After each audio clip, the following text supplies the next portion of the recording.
I'm Megan Baker, and this is Influence Her. Dr. Gail Wilson is the chairperson of the IUP Department of Communications Media. She received her bachelor's and master's degrees in radio, television, and communication at Morehead State University in Kentucky. Her doctorate is in administrative and policy studies in higher education from the University of Pittsburgh. She is an avid sports fan whose bucket list includes seeing the Pittsburgh Pirates play in every ballpark in the country. Dr. Wilson has influenced me when I was a student at IUP from 93 to 96, and I'm proud to be in contact with her still today through my involvement with IUP's College of Education and Communications. Thank you so much for joining us today, Dr. Wilson. My pleasure, Megan. Higher education has had to embrace rather quickly a new way of teaching and learning due to COVID-19. How challenging has it been to shift to online construction at IUP?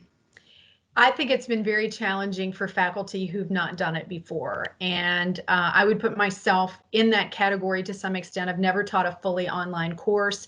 And I think for faculty who've not done that, I think it presented a real challenge under very tight deadlines. We learned, within a week that we had to have courses up and online. In my department in particular, because we're communications media, we're trying to teach courses online that we never thought about teaching online. Things like audio production and television production that we've really had to rethink the way we present that information and how we give students the kind of experience we want them to have in a completely different environment. You really have to be creative and innovative, because I remember some of those courses and it's not easy to be able to adapt those. Absolutely not. And I think, to be really honest, I think our younger faculty have adapted better than some of our older faculty. And I, again, put myself in that category, that the younger folks are more accustomed to adapting to this kind of change and have taken classes online, and they're more familiar with those platforms than some of the rest of us are. How do you think that, other than having to adapt, how do you think it's going to affect the next generation and those coming up through? I know on my level as a department chairperson, we've already acknowledged that students going from basic courses to advanced courses in the fall of this year will not have had the same information that other students have had. And we know that we're going to have to adapt to those students when we teach those classes in the fall. I'll use, for example, photography. Our basic photography class, students come in and check out DSLR cameras from us. Well, if you can't get here and you didn't get a DSLR camera, you're now shooting on your phone. So when they get into advanced photography, they will not have the same information about shutter speed and depth of field and things like that other students had. And we're going to have to make concessions for that. IUP made the decision early to postpone spring commencement to an in-person ceremony in the fall. How is IUP supporting graduating seniors who this is having a great impact on? It's so disappointing. It's one of my favorite things every year to be able to, hand students a diploma and shake their hands and meet their parents. It's very disappointing that we're not able to do that. I don't know what, other than the program that the university is planning for the fall, I'm not sure what other plans are afoot, but I will tell you that one of the things that we are doing is we're doing our awards program. We always do a departmental awards program where we give, outstanding freshman, sophomore, junior service awards, these kinds of things. And I didn't want students to miss that opportunity. So we're going to do that on a Zoom, and we're going to invite students to participate, and we're going to give out our awards, and we'll mail things and mail certificates and things like that to them at a later point. But it is a big disappointment, and not just for the graduates. One of the courses I teach is our sports production course. We were ready to host NCAA men's and women's basketball here, and all those games got canceled. So those athletes, those senior athletes, will never get that opportunity again, and that's really disappointing for them. And I do want to note, in fact, I was reading and looking on the IUP website, which has some great information there, that you are at least giving those who are eligible for graduation, they're graduating. So Yes, they might not be able to come back, but at least they're getting their diplomas. Yes. One of the things in our department, we have a big summer internship program. Well, the state system of higher education has already decreed no face-to-face internships this summer. If you can work remotely, you can still do it. So we developed our own internship, an internal internship that students can complete remotely. And we want those folks who are on track to graduate, particularly August, December, who would need that internship, are going to be able to do that. And we made that commitment early on that we would come up with some kind of plan that will allow them to graduate. Dr. Wilson, aside from the impact that COVID-19 has had on IUP and virtually every higher education institution in the country, how has communications media evolved at IUP since you stepped foot on campus? Well, that's been a few years ago, Megan. That's 33 years. So It's hard lots to of believe. things. It's hard for me to believe. I remember that first class like it was yesterday. I had no idea what I was doing. And I say with absolute honesty, I learned more that first year than my students did, without question. But, in 1986, when I started teaching, I mean, we were still writing notes on the chalkboard and there were no computers in the classroom. And, we didn't use PowerPoint and we used email, but not the way we use it today. Um, you know, I had to make students go online and use the internet to look up information. So it's just changed so drastically in terms of the way we teach, what we teach, how we teach it, what students know, what students have access to. It's completely different, especially in media. I'll share this, and this shows my age too, Dr. Wilson. I remember learning email at IUP. Right. Yeah. It's Yeah. crazy to think that. I know. And think about how we use it today. Like today, if we didn't have email and cell phones and text messages and video conferencing technology, everything would just come to a stop. How do you hope to influence other women who want to get into the field of communications? Um, I think it's a very tough business, as you know, having worked in television yourself, and know that television isn't always kind, particularly to women as we age. But I think that follow your passion. What is it that you really want to do? I have a lot of young women come into my office and say, I want to be a news reporter. I want to work in television news. And they don't always really know what that means. And I usually quiz them about, okay, well, what do you like about the news? So I don't really read the news. I'm like, well, that's a problem.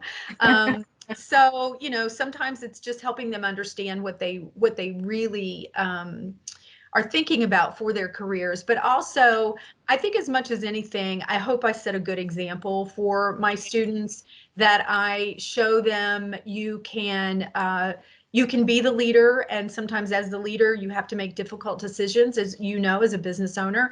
You can't always be everybody's best friend, and sometimes, when a tough decision has to be made, I'm the one who has to make it. And I hope I make it in a way that's fair, and I hope I make it in a way that informs everyone who's involved why I'm making the decision that way.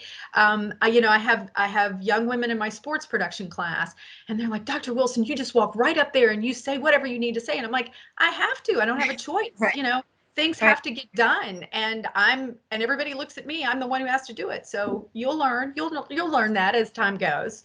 You'll get that. So very true. Very true. IUP has retained some top educators throughout the years. Why is this important overall to the college and attracting and retaining new students?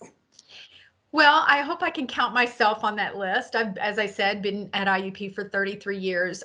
I think the longevity is important. And I think if I can use myself as an example, I would say my connection with alumni, with people like you, my history and my institutional knowledge of the students who've graduated from IUP and communications media in the last 33 years gives me connections that I can leverage for my current students. When I teach classes, I can have you on a Zoom or on, other video conferencing to talk to students about your experience. They can, they meet you, they network with you, they talk to you, they join LinkedIn with you. And so those connections are important, and that takes time to develop. And so that longevity, I think, is particularly important with our connections with alumni. I think also the institutional knowledge. Sometimes I say, I feel like I have Encyclopedia Britannica stamped across my forehead, because you asked me a question about something that we need to do, and I pretty much got the answer, but that's just from history. And new folks will learn that, and our new faculty, but our new faculty brings such energy to the department, and students relate to them well. And I remember being that young person in 1986 and 87 and in my early career that I was almost like their peer. I was so close to their age. Well, my young faculty have those relationships now with where they are able to talk to them on a level that I cannot any longer. Well, you certainly have so much passion, and it truly shows. And again, you have been a great influence to me. We are now going to start a new segment. It's called Baker's Dozen, where there are 13 rapid fire questions and short answers. So we're going to have a lot of fun on this one. Okay. So the first question is the Coney or Al Patty's Bar and Grill. Yes. Which is your preference? I don't know that I've ever been into Al Patty's. Okay. How about Oak Grove or the Hub? Oak Grove. Place you most want to travel to? Vienna. Pittsburgh Penguins or the Pirates? Oh, golly, Pirates. I don't know if I'll get to see them this summer, but I hope. I know. Do you prefer to work from home or in the office? Oh, my office. I miss my office. What is your go-to work from home outfit? From the waist down, sweatpants, and my bedroom slippers. I did put on a clean shirt. Yeah. Love or hate Punxsutawney Phil?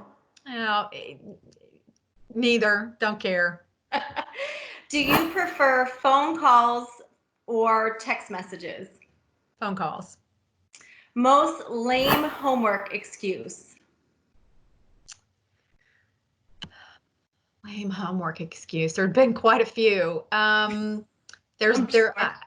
don't know if I can come up with one really quickly. Just people saying, computer problems. The computer problem has replaced the dog ate my homework. There you go, especially I'm sure in virtual land now. Yes. Favorite news personality? Anderson Cooper. Favorite IUP TV moment? One that I can't honestly share on camera. It was a blooper. It wasn't me. It was a student. There was some language involved, but it still makes me laugh. Had to bleep it out, I'm sure.